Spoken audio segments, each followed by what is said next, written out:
touch on reform now in Albany, something that you've touted yourself as a reformer. What reforms have been implemented that are good for New York, or good in your eyes, that you see as important? And what more do you believe needs to be done, not only in the legislature, but just in Albany as a whole? Yeah.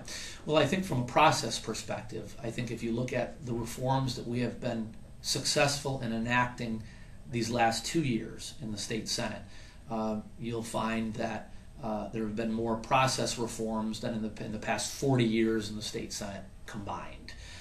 We now have, for example, term limits on legislative leadership positions in the state Senate.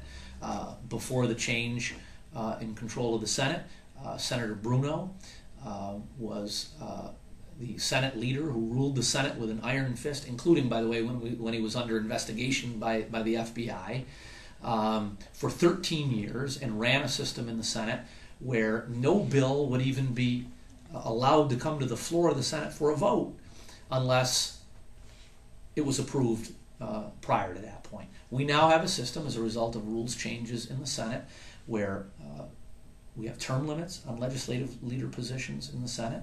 We have a mechanism that allows bills to come to the floor. For example, this year alone in the Senate, in the session that just concluded a few weeks ago, we had somewhere around 24 bills that actually made it through the committee process, made it to the floor of the Senate, and were defeated. More senators voting no than voting yes. That's good government.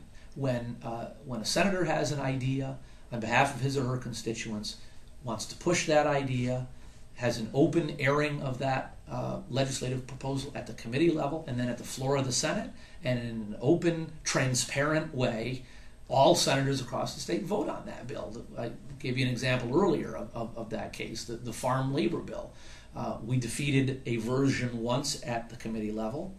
A senator decided to reintroduce that bill, slightly different, was able to get that bill to the floor of the Senate. We defeated it on the floor of the Senate. That's the kind of thing that would have never happened in the Senate of old. And I think that's good for the process. It's also good for the people because they know where their senator stands on various issues.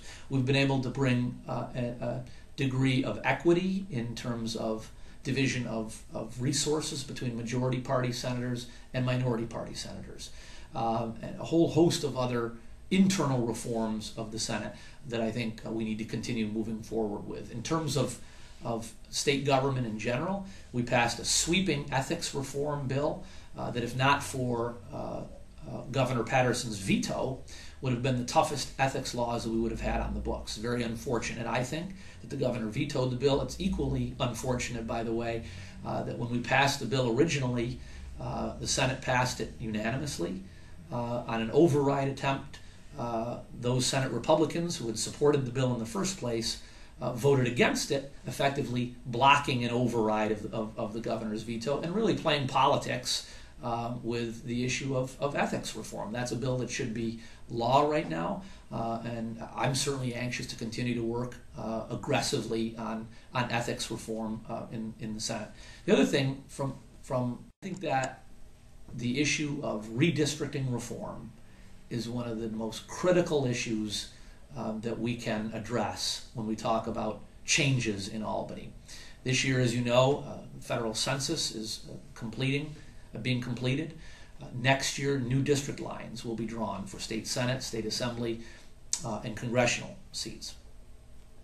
Up to this point, that process has always been controlled by the legislature, and those in power have drawn district lines to protect incumbency. And a system has developed over the years where elected officials, in effect, choose who their constituents are, as opposed to the other way around. We should have a system where the voters choose their elected officials. The bill that I have sponsored, it's already been approved by 2 committees in the state Senate. We're pushing forward again to get that bill out onto the floor of the Senate, would empower an independent, nonpartisan commission to draw the lines. Not senators, not incumbent members of the Assembly drawing lines, but an independent, nonpartisan commission. I think that's good government. I think that's good for the people that I represent. It's good for the people of the entire state of New York. And those are the kind of reforms that I think are necessary. In fact, it's also the number one reform of the New York Uprising organization that labeled me a hero of reform, primarily because of my work on that issue and others as well. But that's their number one issue. They've been convinced that that's one of the most significant changes that could be made in terms of Albany politics. To follow up, just a couple different issues, and elaborate as much or as less as you'd like on the campaign finance reform. What do you have any opinion on that, and what needs to be done in that area? I do. We have a very antiquated system of campaign finance laws in the state that have been lacking in dramatic, significant reform. Actually going all the way back to the Rockefeller administration, which was a long time ago. We have, for example, a system in the state where an individual contribution to a candidate who's running for the New York State Senate is more than twice as much as the federal limitations on someone running for the United States Senate. So we have a lot of work to do. We actually, in the ethics reform bill that we passed, and again was vetoed, that I discussed earlier, had some significant improvements to our campaign finance laws.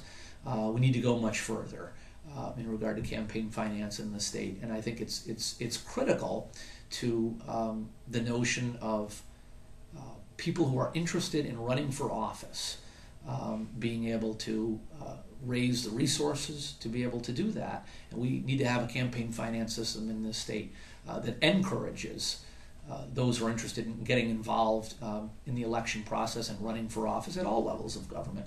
We need to have a system that encourages people to be able to do that, as opposed to a system that often discourages people from doing that, I would add.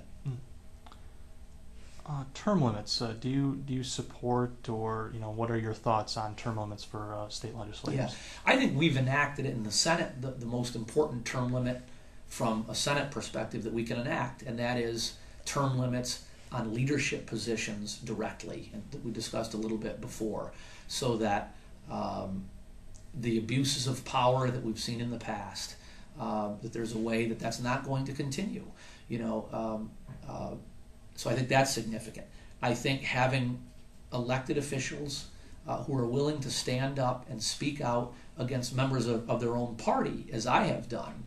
One of the first senators, for example, to call for the removal of Hiram Montserrat following his conviction of a domestic violence misdemeanor. That led to a process that led to the expulsion of Mr. Montserrat, the first expulsion of a sitting New York State senator in about 100 years.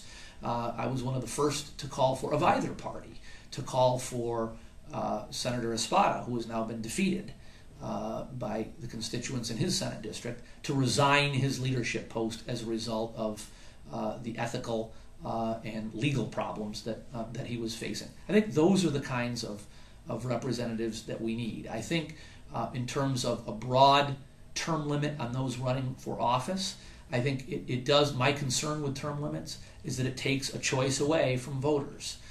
So when we look at a choice in a legislative race, for example, I think voters should have an opportunity to choose one way or another who their next representative should be, and we should have a process that encourages anyone and everyone who wants to be a part of that process to have a way to be on the ballot and let the voters decide, as opposed to the law, in effect, deciding. And lastly, your thoughts on a constitutional convention. Do you think that would be a good or a bad thing, or do you just have support or oppose it? I think it would be a positive thing, as long as, and I've always maintained this to be the case, a constitutional convention is a good thing as long as the delegates to the constitutional convention are not members of the legislature. If we need to, if there are areas of government that need to be addressed outside of the legislative process, either because they haven't been addressed sufficiently or they won't be addressed sufficiently, then yes, a constitutional convention I think would be a good thing, again, as long as we're electing delegates who are not already members of the political system. And I think that's easy to do in terms of devising a system to do that. So I would certainly be supportive of allowing the people of the state to decide if they want to have a constitutional convention. I'm absolutely supportive of that, of their ability to make that kind of decision. Let's move on to the budget, and obviously this year's budget, one of the latest in history. What do you think needs to be done to change the process so we can get back to, on-time budgets and make that the norm instead of what we've seen over the last 20 or 30 years with several late budgets? Yeah, I think there are a number of things that we can and should do as it relates to the budget itself and the budget process, the way we get to adopting a budget. First of all, I think one relatively simple thing to do is to hold the conference committees that we began in the Senate at the end of the prior fiscal year, in the last week in March. We convened one public conference committee meeting. After that, the Senate named individual members to budget sub-conferences. The Assembly was unwilling, for whatever reason, to participate in that process. You can't have a conference committee unless you have both houses of the legislature represented. So I think debating the issues in public is critical to the process. That has to happen. I think that we ought to move, and I've called for, and we're beginning to make some progress on changing the way we draft budgets in this state. We ought to have what's known as a performance-based budgeting model in the state. Some refer to it as a zero-based budgeting model. Some other states have it. We're making some limited progress with some of the smaller state agencies. Basically what this does, instead of doing what we do now, which is the executive agencies of government submit their budget request to the governor based on the previous year's budget allocations, we ought to say, no, we're going to look at the new fiscal year independent. It's irrelevant of what happened last year. Start from zero-based budgeting, performance-based budgeting. What's the mission of the agency? What, in their opinion, are the amount of resources that are needed to accomplish that mission? And that's the way a budget ought to be formulated. We need to move forward much more aggressively on that. We need to adopt a system where we use GAAP accounting principles, generally accepted accounting principles in the state. And I think one of the other things that we need to look at is moving the start of the state fiscal year. Now that doesn't necessarily have to do with getting the budget done on time, but the problem with having an April 1st start of the fiscal year, we're the only state in the nation that begins a new fiscal year before the income tax filing deadline. So you have an April 15th tax deadline.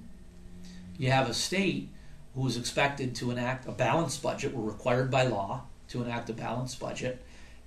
And we are asked to put a balanced budget together without really knowing what our revenue forecast is going to be, since we haven't even gotten to that income tax deadline yet. The vast majority of states have a July 1st fiscal year. I think one of the things I've been very supportive of and will continue to call for, moving the start of our state fiscal year after the April tax deadline to either June 1st or July 1st. It would require us to adjust the school voting deadline as well, since schools need to know what they're receiving from the state government before they can put or should anyway, before they put a budget up to vote before school district voters. But I think that can go a long way toward fixing the budget process itself.